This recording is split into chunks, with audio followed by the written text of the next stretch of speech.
अस्सलाम वालेकुम रहमतुल्लाहि व बरकातुहू। रब्बी इश्रह ली सदरी व यस्सिर ली अमरी वाहलुल उक़दतम मिन लिसानी यफ़क़हू क़ौली। रब्बी ज़िदनी इल्मा। This is Shoaib Hasan and welcome to my YouTube channel NMD CAT Preparation by Shoaib.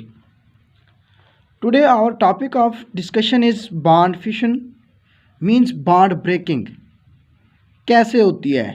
Let's start कि when organic compounds react, जब भी ऑर्गेनिक कंपाउंड्स आपस में रिएक्ट करते हैं, आपस में रिएक्शन करते हैं, तो क्या होता है? There bonds can be split, तो उनका बॉन्ड स्प्लिट होता है in either of two types, इन दोनों में से एक टाइप्स को। मीन्स ये है कि ऑर्गेनिक कंपाउंड्स जब भी आपस में रिएक्ट कर रहे होते हैं तो उस वक्त बॉन्ड की ब्रेकिंग होती है, जिसको बॉन्ड फिशन कहते हैं। और बॉन्ड ब्रेकिंग जो होती है, बॉन्ड फिशन टू टाइप्स की होती है। एक होती है होमोलिटिक फिशन और दूसरी होती है हेट्रोलिटिक फिशन। होमो मीन्स सेम या सिमिलर एटम्स या molecules, and heterolytic means dissimilar या डिफरेंट एटम्स और मॉलिक्यूल्स। फिशन कहते हैं ब्रेकिंग को, इधर भी फिशन ब्रेकिंग को कहते हैं। होमोलिटिक फिशन मीन्स ये सिमिलर एटम्स की ब्रेकिंग होगी, या मॉलिक्यूल्स की, जो एक सिमिलर एटम्स का एक मॉलिक्यूल होगा उसकी ब्रेकिंग होगी। और हेट्रोलिटिक फिशन जो होगा वो डिसिमिलर एटम्स या मॉलिक्यूल्स, जो डिफरेंट मॉलिक्यूल्स होते हैं, उनकी ब्रेक डाउन होगी। कैसे ब्रेक डाउन होती है देखें होमोलिटिक फिशन में। अच्छा, इसमें एक पॉइंट और याद रखेंगे, इसमें फ्री रेडिकल्स प्रोड्यूस होते हैं। होमोलिटिक फिशन में free radicals are produced, while heterolytic fission में ions are produced.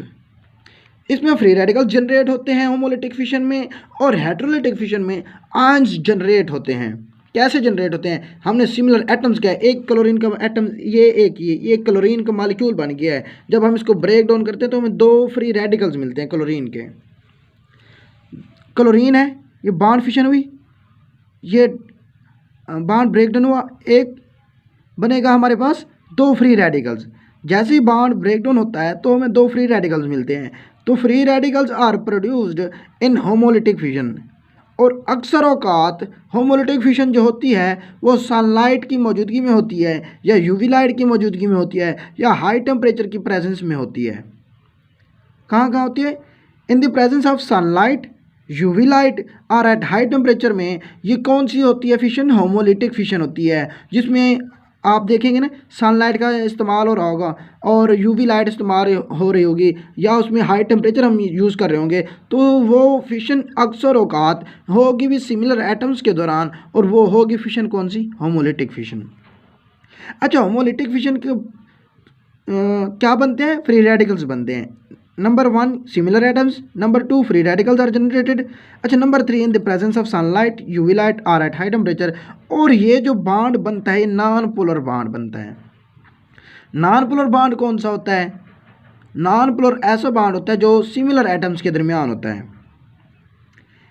Similar atoms के दरमियान जो भी बॉन्ड बनता है वो कौन सा होता है? Non polar. और इनकी जो डाइपोल मूवमेंट होती है वो ज़ीरो होती है। तो होमोलिटिक फिशन की एक तो नॉन पोलर बॉन्ड, फिर आप इसमें इजाफा कर लें कि इसकी जो डाइपोल मूवमेंट होती है वो भी ज़ीरो होती है, और प्रोड्यूस भी फ्री रेडिकल्स करते हैं। इन केस ऑफ हेट्रोलिटिक फिशन ये पोलर बॉन्ड होता है। अच्छा, आयंस जो प्रोड्यूस होते हैं कौन से प्रोड्यूस होते हैं? देखें, एक HCl का हमने मॉलिक्यूल लिया है, इसको जब हम आयोनाइज करते हैं एक H पॉजिटिव देगा और Cl नेगेटिव देगा। इसमें देखें आयंस आर जनरेटेड, कौन से हैं? एक पॉजिटिव है, एक नेगेटिव है। कौन कौन से? कैटायंस पॉजिटिवली चार्ज को कहते हैं और एनायन नेगेटिवली चार्ज को कहते हैं। इधर हाइड्रोजन क्या है? कैटायन है, और क्लोराइड क्या है? ये है एनाइन। अच्छा देखें, इसमें हमने क्या है? Free radicals produced. इसमें हम क्या कह रहे हैं? Ions are produced. अब देखें ये कौन सा बॉन्ड हुआ? पोलर बॉन्ड हुआ। और पोलर बॉन्ड डिसिमिलर एटम्स के दरमियान होता है, और इनकी डाइपोल मूवमेंट ज़ीरो नहीं होती, बल्कि इनकी डाइपोल मूवमेंट कुछ ना कुछ होती है लाजमी। अच्छा, एक पॉइंट और इजाफी कर लें, MCQs में आपको MD CAT में PMC के सिलेबस के अकॉर्डिंग, UHS के सिलेबस के अकॉर्डिंग आपसे MCQs पूछा जाता है कि ऑर्डर ऑफ रिएक्टिविटी क्या है, नॉन पोलर बॉन्ड की या होमोलिटिक फिशन की, या जिसमें फ्री रेडिकल्स प्रोड्यूस होते हैं, और इसकी रिएक्टिविटी क्या है? कैटायन की और एनायन की। अब ये याद रखना है आपने, order of reactivity in case of non polar bond, in case of free radicals, in case of similar atoms, tertiary are more reactive, then secondary, then primary, and then methyl group. Tertiary कोई भी हो सकता है, tertiary alkyl halide हो गए, secondary हो गए, primary हो गए, मिथाइल आला होगा। टर्शरी कोई भी आ सकता है जिसमें फ्री रेडिकल्स प्रोड्यूस हो रहे हैं। अब हेटेरोलिटिक फिशन में देखें तो इसमें कौन से प्रोड्यूस होता है, कार्बोकैटायन बन रहा है जिसको हम कह रहे हैं पॉजिटिवली चार्ज वाला, और कार्बोनायन बन रहा है जिसको हम कह रहे हैं नेगेटिवली चार्ज वाला।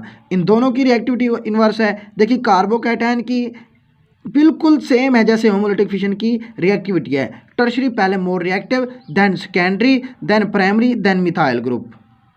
ये आपसे एमसीक्यू के तौर पर पूछा जा सकता है, वो आपको स्ट्रक्चर भी बना के दे सकता है कि ये टर्शरी है, ये सेकेंडरी है, या प्राइमरी है, या मिथाइल, इसमें मोर रिएक्टिव कौन सा है, आपने उधर से भी पहचान कर लेनी है। और ये भी पूछ सकता है, और जनरल ट्रेंड जैसे टर्शरी, सेकेंडरी, प्राइमरी, ये भी पूछ सकता है, या कोई स्ट्रक्चर दे के वो भी आपसे पूछ सकता है। ये हो गया कार्बोकैटायन पॉजिटिवली चार्ज के केस में। अब देखते हैं कार्ब एनाइन।